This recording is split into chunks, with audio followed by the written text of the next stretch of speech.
Handang suportahan ng Philippine National Police ang anumang reward na maaaring ipagkaloob ng pamahalaan para mapabilis ang pag-aresto kay dating Ako Bicol Representative Saldico na wanted sa kasong korupsyon at malversation.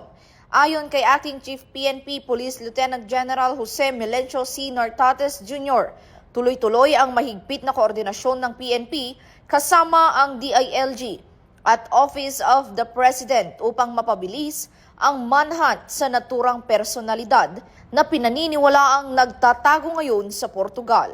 Giit ng PNP, nakatuon sila sa paggamit ng lahat na legal na paraan para matunton at mahuli si Ko. Kaakibat ng kanilang panawagang ang bagong PNP para sa bagong Pilipinas, serbisyong mabilis, tapat at nararamdaman upang tiyaking may mananagot sa batas at mapanatili ang tiwala ng publiko.